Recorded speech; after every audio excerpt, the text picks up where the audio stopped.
같이 기도하시겠습니다. 사랑의 주님, 감사합니다. 귀한 은혜의 시간, 주님의 앞으로 나와 귀한 은혜의 말씀으로 새롭게 빚어지기를 원합니다. 때를 따라 열매 맺는 우리의 모습이 되기 원하오니 잠들어 있고 죽어 있는 우리 죄된 모습들을 주께서 만지시고 새롭게 빚어 주시옵소서. 예수 그리스도를 닮아 있는 그리스도의 형상을 닮아 사는 우리가 다 되기 원합니다. 이 시간 예배의 시종을 주장하여 주시옵소서. 사랑이 많으신 예수님 이름으로 기도드립니다. 아멘. 오늘 주신 말씀은 사도행전 4장 말씀입니다. 사도행전 4장 15절에서 22절까지 말씀 제가 공독하겠습니다. 사도행전 4장 15절에서 22절까지입니다. 명하여 공회에서 나가라 하고 서로 의논하여 이르되 이 사람들을 어떻게 할까? 그들로 말미암아 유명한 표적 나타난 것이 예루살렘에 사는 모든 사람에게 알려졌으니 우리도 부인할 수 없는지라. 이것이 민간에 더 퍼지지 못하게 그들을 위협하여 이후에는 이 이름으로 아무에게도 말하지 말게 하자 하고 그들을 불러 경고하여 도무지 예수의 이름으로 말하지도 말고 가르치지도 말라 하니 베드로와 요한이 대답하여 이르되 하나님 앞에서 너희의 말을 듣는 것이 하나님의 말씀을 듣는 것보다 옳은가 판단하라. 우리는 보고 들은 것을 말하지 아니할 수 없다 하니 관리들이 백성들 때문에 그들을 어떻게 처벌할지 방법을 찾지 못하고 다시 위협하고 놓아 주었으니 이는 모든 사람이 그 된 일을 보고 하나님께 영광을 돌림이라. 이 표적으로 병 나은 사람은 40여 세가 되었더라. 아멘. 오늘 하나님 앞에서 라는 말씀으로 제목으로 말씀 전하겠습니다. 하나님 앞에서. 사도들을 통해서 일어난 아주 귀한 역사입니다. 성령의 역사이죠. 어떤 자들에게 성령의 역사가 일어나는가? 성령의 능력이 드러나는 그 원동력은 어디에 있는가? 오늘 말씀으로 우리가 이것을 알기 원합니다. 결론부터 말하면 이것입니다. 하나님 앞에 서 살 때입니다. 하나님 앞에 서 있는 자신임을 기억할 때. 변하는 세상 가운데 영원히 변하지 아니하시는 하나님의 말씀, 그 진리의 말씀 앞에 순종하는 삶 가운데서 성령의 역사는 일어나는 것입니다. 그것은 어떠한 많은 지식을 가지고 또 특수한 권세와 어떤 권력을 가지고 있다고 해서 되는 것이 아니라는 것입니다. 다시 말해서 사람보다 조금 더 뛰어난 무언가로 인해서 되어지는 것이 결코 아닙니다. 바울은 자신의 모든 것을, 자신이 가지고 있는 그 모든 것을 배설물과 같이 여기고 버렸다라고 하였습니다. 그는 분명 다른 이들보다 뛰어난 것들이 있었습니다. 자랑할 만한 것들이 있었습니다. 그런데 그것을 다 버렸습니다. 배설물처럼 버렸다라고 했습니다. 왜일까요? 그 고상한 그리스도를 아는 지식을 얻기 위함이었다라고 바울은 말했습니다. 우리는 많은 부분 이런 면에서 착각할 때가 있습니다. 남보다 조금 더 가지고 있는 것에 대해서 굉장히 우쭐해하고 마치 그것으로 다른 이들보다 더 높이 서 있는 것처럼 생각합니다. 더 나아가서 그것으로 인해서 하나님과 비기려고 합니다.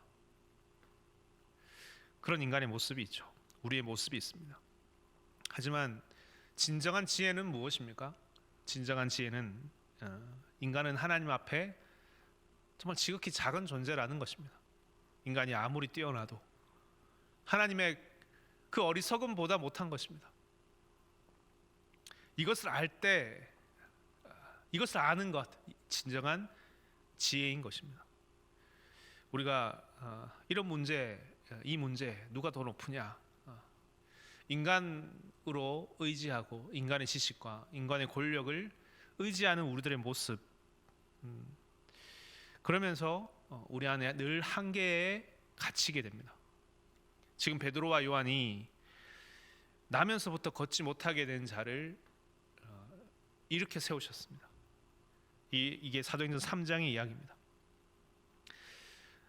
그를 일으켜 세운 기적의 사건이 일어나고, 그리고 그가 이제 그들이 복음을 전하기 시작할 때 베드로와 요한을 반대하는, 그 복음 전함을, 예수 부활하심을 전함에 대해서 반대하는 자들이 일어나서 베드로와 요한을 잡아들였습니다. 그래서 지금 이 장면은, 이 본문의 장면은 사내들인 공회, 유대인들이 모여 있는 그 사내들인 공회라는 곳에 들어와서, 잡혀 들어와서 거기서 신문을 받는, 판결을 받는 장면입니다. 사내들인 공회에는 이미 기존에 많은 것을 배우고 훈련받은 유대인들의 어떤 리더, 신앙의 리더, 정치적인 리더들이 이 안에 있습니다. 이 6절에 보면 대제사장인 물이라고 이렇게 기록되어 있습니다. 대제사장인 물입니다. 제일 높은 자입니다. 얼마나 큰 자들입니까? 근데 지금 이들이 이 베드로와 요한을 대하는 태도를 보면 어떻습니까? 그들을 신문하고 그들을 대하는 태도는 너무나도 그들이 가지고 있는 그 이름, 그 높은 이름, 고귀한 이름, 권세와는 너무나 다른 겁니다. 너무 비굴하기까지 한 모습으로 지금 이 베드로와 요한에 대해서 신문하고 있는 것입니다.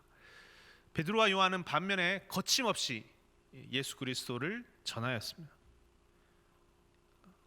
어쩔 줄을 몰라 합니다. 그래서 이들이 하는 것이 뭐냐 하면 논의를 하는 거였다. 작전을 짜는 거였습니다.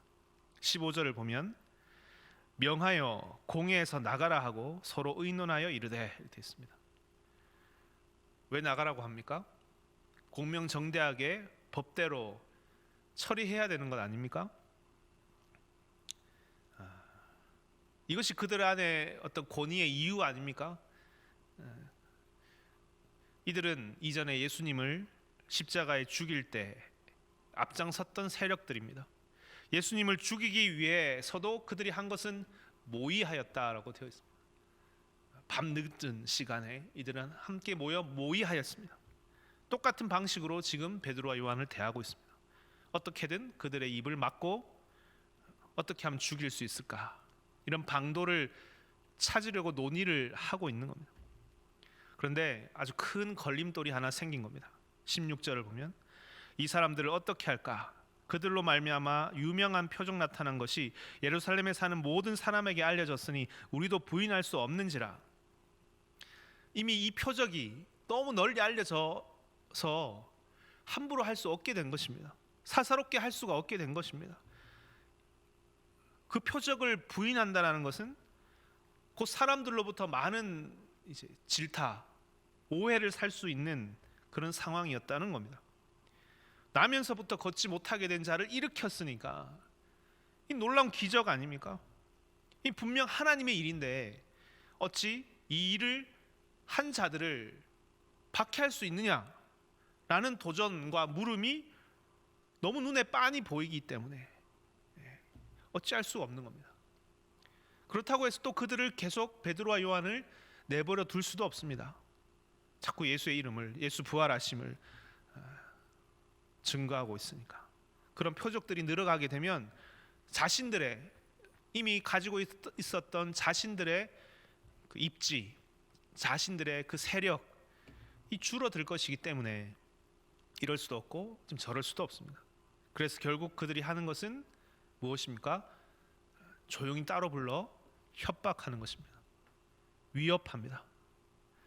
우리는 이런 것을 흔히 이제 공갈 협박이라는 표현을 씁니다. 공갈 협박한다. 사실 보면 아무것도 없는 겁니다. 근거가 없고 근본적으로 아무 이유가 없는 것입니다. 힘이 사실 없는 겁니다.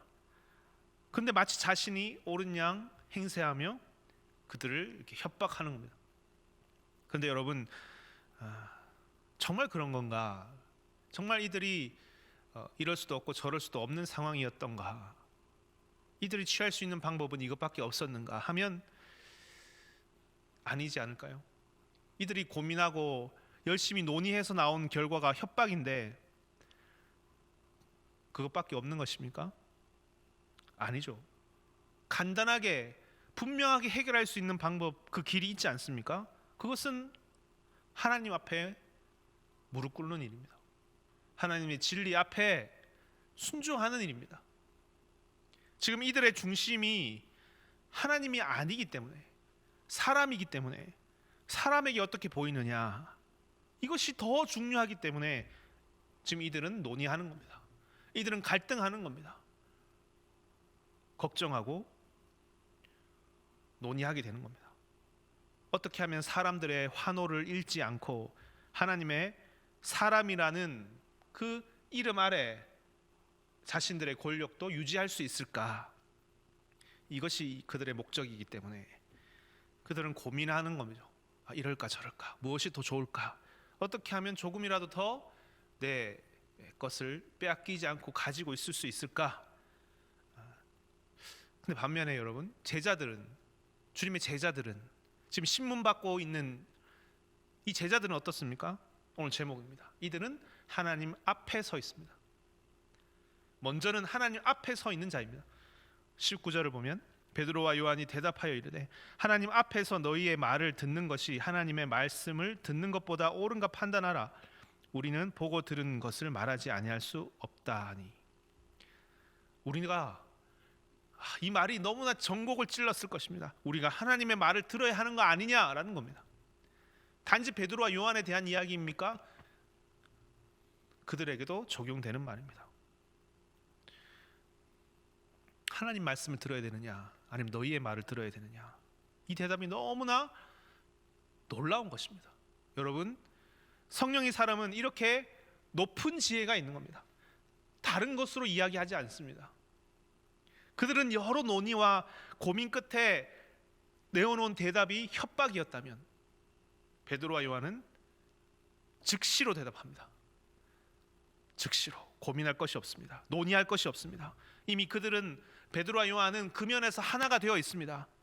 변명을 하거나 피하거나 도망가거나 다른 술수를 쓰거나 임시응병적이 되거나 하지 않습니다. 그들에게 있는 것은 단 한마디입니다. 너희의 말이 너희의 말, 사람의 말이 아니냐. 그러나 우리가 사람의 말을 듣겠느냐, 하나님의 음성을 듣겠느냐. 무시무시한 말입니다. 지금 이 대제사장의 무리들의 입장에서 보면 전혀 다른 차원의 대답을 지금 하고 있는 것입니다. 그런데 여러분, 여기에 힘과 모든 능력이 있는 겁니다. 이것에 대해서 이들은 아무런 말을 할 수가 없었습니다. 사도를 그리고 풀어주었다. 이것이 결론입니다. 여러분, 오늘 우리가 먼저 기억해야 될 것이 무엇입니까? 하나님 앞에서, 다른 말로 하면 그 진리 앞에서 순종하는 자, 순복하는 자가 되자. 그 태도, 그런 기준을 여러분 가지고 살 때에 열려지는 이 놀라운 승리의 역사가 오늘날에도 이 귀한 복음의 역사를, 복음의 길을, 예수 그리스도의 길을 따라 살아가는 저 여러분들에게 넘치게 있기를 주의 이름으로 축원드립니다. 기도하시겠습니다. 사랑의 주님, 주께 주신 이 놀라운 승리의 역사, 성령의 역사, 오직 하나님 앞에서 너희의 말을 듣는 것이 하나님 말씀을 듣는 것보다 옳은가 생각하라. 이 담백한 진리 위에 우리가 살아가게 도와주시옵소서. 그래야 승리하는 우리가 다 되기 원합니다. 예수님 이름으로 기도드립니다. 아멘. 주기도문 하겠습니다. 하늘에 계신 우리 아버지여, 이름이 거룩히 여김을 받으시오며 나라의 마옵시오며 뜻이 하늘에서 이루어진 것 같이 땅에서도 이루어지이다. 오늘날 우리에게 일용할 양식을 주옵시고 우리가 우리에게 죄의 지은 자를 사하여 준 것 같이 우리 죄를 사하여 주옵시고 우리를 시험에 들게 하지 마옵시고 다만 악에서 구하옵소서.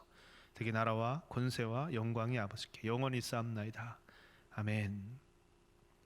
이제 우리가 같이 기도하겠습니다. 주신 말씀 붙들고 하나님 앞에서 진리 순복하며 많은 도전과 시험을 이기고 승리하는 우리가 되기 원합니다. 고백하시면서 기도하겠습니다. 가지고 나오신 기도 제목과 교회 공동체에서 기도하시다가 자유롭게 돌아가시면 됩니다. 기도하시겠습니다.